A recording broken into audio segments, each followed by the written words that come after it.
India world की एक लौती ऐसी कंट्री है जहां पर पोमोग्रेनेट पूरे साल उगता है और पूरे साल एक्सपोर्ट होता है।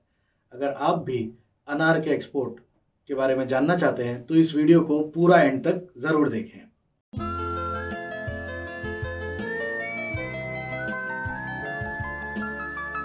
For latest updates, subscribe to our channel and press the bell icon. Pomegranate यानी अनार गुजराती में इसे दाड़म भी कहा जाता है। इसका वर्ल्ड मार्केट अभी लगभग 10 से 12 बिलियन डॉलर के बीच है, जो 2026 तक 23 बिलियन को क्रॉस कर लेगा। यानी कि लगभग अगले 4 साल में ये मार्केट डबल होने वाला है। इसका मेजर कारण है पोमोग्रेनेट के यूजेस। वैसे तो इसे फ्रूट की तरह हम खाते ही हैं, जूस भी पीते हैं, उसके अलावा इसकी स्किन भी यूज की जाती है और इसका मेडिसिनल और कॉस्मेटिक यूज काफी ज्यादा बढ़ गया है, जो आपको इस चार्ट में दिख रहा होगा। इंडिया की जो अनार प्रोड्यूसिंग कैपेसिटी है वो हर साल 20 से 25% ग्रो हो रही है और सबसे फेमस है इंडिया का भगवा अनार, जो काफी बड़ा होता है, साइज में मीठा होता है और सबसे ज्यादा यही एक्सपोर्ट होता है। अगर हम बात करेंगे कि आपको अनार कहाँ से मिल सकता है तो महाराष्ट्र का शेयर इसमें बहुत ज्यादा है।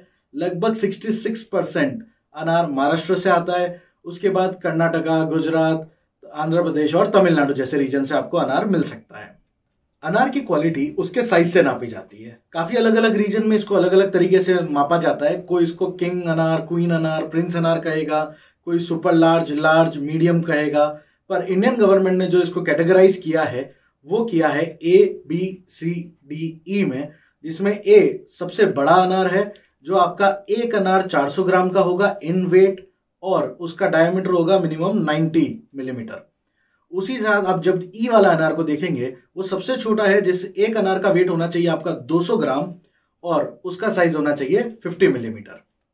अगर आप अनार का एक्सपोर्ट करना चाहते हैं तो आपको उसका एचएस कोड पता होना चाहिए। इसका एचएस कोड है 08109010।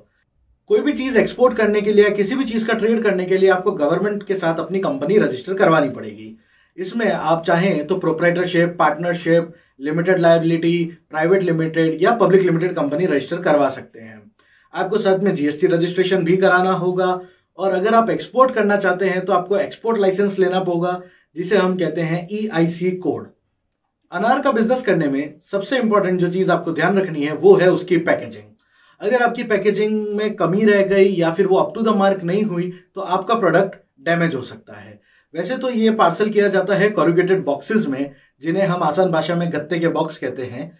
इनके भी काफी सारे स्पेसिफिकेशन हैं, जैसे 3 प्लाई, 5 प्लाई, जो इन बॉक्सेस की स्ट्रेंथ को डिफाइन करता है। इसके बारे में आपको पूरी जानकारी ये नीचे दिख रहे लिंक पे मिलेगी। ये लिंक आपको मैंने डिस्क्रिप्शन में भी दे रखा है। ये गवर्नमेंट स्टैंडर्ड्स हैं जिससे आप अपना पैकेजिंग सिलेक्ट कर सकते हैं। जैसा कि मैंने आपको कहा कि इंडिया पूरे साल अनार पैदा करता है और पूरे साल एक्सपोर्ट करता है, तो लगभग सारी ही कंट्री हमसे अनार लेती है। पर सबसे ज्यादा कोई कंट्री जो हमसे अनार लेती है वो है UAE। वो अपना कम लगभग 46% अनार इंडिया से लेती है। उसके अलावा साउथ ईस्ट रीजन भी काफी सारा अनार लेता है। काफी वेल एस्टेब्लिश्ड मार्केट है, जिसमें आपका इंडोनेशिया, मलेशिया, फिलीपींस, थाईलैंड जैसी कंट्रीज आ गई। और पिछले कुछ सालों से चाइना ने भी अनार का इंपोर्ट काफी हाई मात्रा में चालू कर दिया है, तो आप चाइना को भी एक अच्छी बिजनेस अपॉर्चुनिटी की तरह देख सकते हैं। एक खुशी की बात और है कि 2020 में ऑस्ट्रेलिया ने भी पहली बार इंडिया के अनार को एक्सेप्ट किया है, यानी कि अब इंडियंस भी अपना अनार ऑस्ट्रेलिया में बेच सकते हैं। तो वो आपके लिए एक नया मार्केट लॉन्च हो चुका है। इन वीडियोस को बनाने में हमारी काफी रिसर्च लगती है, काफी मेहनत लगती है। मेरी आपसे एक रिक्वेस्ट है, अगर आपको ये पसंद आते हैं तो इन्हें प्लीज लाइक कीजिए, शेयर कीजिए, जिससे हमें काफी प्रोत्साहन मिलता है और हम आपके लिए ऐसे वीडियोस आगे भी लाते रहेंगे। ये एक फूड प्रोडक्ट है तो ऑब्वियसली ये आएगा अपेडा के अंदर, agriculture and food product export development authority. यहां पर आप अपने आप को एज ए एक्सपोर्टर रजिस्टर कर सकते हैं, जिससे बाहर की कंट्री में जो बायर्स हैं वो आपकी डिटेल गवर्नमेंट की वेबसाइट से पा सकते हैं, आपसे डायरेक्ट कांटेक्ट कर सकते हैं। उसके अलावा अनार में आपको अगर कोई भी सवाल जवाब है, कैसे पैक करना है, ट्रांसपोर्ट करना है, कैसे स्टोर करना है, इन सारी चीजों की जानकारी भी आपको apida.in पे मिल जाएगी, जो लिंक आपको नीचे दिख रहा है। ये मैंने डिस्क्रिप्शन में भी दे रखा है। एक्सपोर्ट करने पे भी आपको गवर्नमेंट से काफी ज्यादा बेनिफिट्स मिलते हैं इसके अंदर, जैसे आपको MEIS बेनिफिट मिलता है, आपको ड्यूटी ड्रॉबैक मिलता है, आपको TMA भी मिलता है। पर याद रखना TMA country to country, region to region होता है, तो आपको ये चीजें नीचे दी गई दोनों वेबसाइट पे चेक करनी होगी, dgft.in और indiatradeportal.in। ये दोनों मैंने आपको डिस्क्रिप्शन में भी दे रखी है, आप वहां से भी इन्हें चेक कर सकते हैं। अनार एक फूड प्रोडक्ट है, तो इसकी लाइफ इतनी लंबी नहीं होती है, ये 1 से 2 महीने टिक पाता है, वो भी एक कंट्रोल्ड टेम्परेचर में। इसका मतलब ये हुआ कि जब आप इसका एक्सपोर्ट करेंगे तो आपको रेफ्रिजरेटेड कंटेनर्स में करना होगा, और 40 फीट का कंटेनर आपके लिए सबसे ज्यादा फायदेमंद होगा। वो कुछ ऐसा दिख रहा होगा। रिफर कंटेनर का टेम्परेचर आपका +5 से +7 डिग्री तक मेंटेन रहना चाहिए। इस कंटेनर के अंदर मैं आपको एक एस्टिमेट देता हूं कि कितना माल आ सकता है। अगर हम ए और बी साइज का अनार एक्सपोर्ट कर रहे हैं तो इसके अंदर लगभग 4400 बॉक्सेस के आसपास आ जाएंगे। हम अगर बी और सी साइज का अनार एक्सपोर्ट कर रहे हैं तो इसके अंदर लगभग 5300 बॉक्सेस आ जाएंगे। और अगर हम ई साइज का अनार एक्सपोर्ट कर रहे हैं, जो सबसे छोटे, सबसे कम होते हैं वेट में, तो वो लगभग 6500 बॉक्सेस आपके एक कंटेनर में आ जाएंगे। इससे आप एक फेयर एस्टिमेट लगा सकते हैं कि एक कंटेनर एक्सपोर्ट करने में आपकी लागत कितनी आएगी। अनार का बिजनेस वैसे तो काफी प्रॉफिटेबल है, काफी इजी है, पर हर बिजनेस में थोड़े रिस्क होते हैं, इसमें भी है। सबसे पहले तो अनार एक पेरिशेबल प्रोडक्ट है, तो आपको इसको हैंडल बहुत ध्यान से करना है, इसको स्टोरेज बहुत अच्छे से करना है। दूसरा, अनार का जब आप ट्रांसपोर्टेशन करेंगे तो आपको टेम्परेचर काफी मेंटेन करके रखना है। जैसे अगर रेफ्रिजरेटेड कंटेनर है तो आपका +5 to 7 डिग्री तक होना चाहिए। कोल्ड स्टोरेज में भी अनार को रख रहे हैं तो आपको ये टेम्परेचर का ध्यान रखना है। अगर टेम्परेचर कम हुआ या ज्यादा हुआ तो उससे अनार की क्वालिटी पे फर्क पड़ेगा और आपका ऑर्डर रिजेक्ट हो सकता है।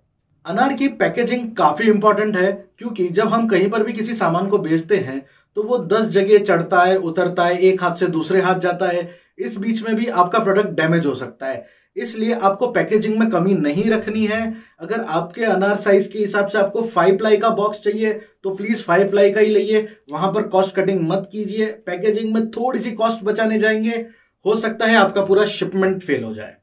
एक बात और मैं आपको यहाँ पे जोड़ दूंगा, मेरे पर्सनल एक्सपीरियंस से मैंने कई लोगों को देखा है, उनके पास ऑर्डर आता है कि चलिए मुझे ए कैटेगरी का अनार भेज दीजिए 1 container.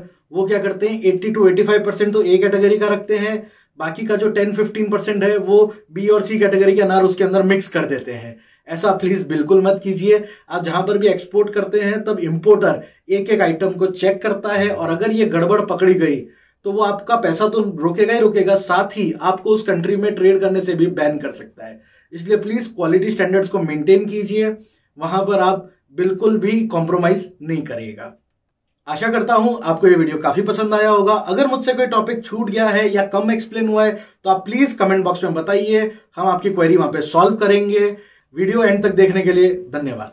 For detailed learning of all logistics subjects, visit www.logiveda.com.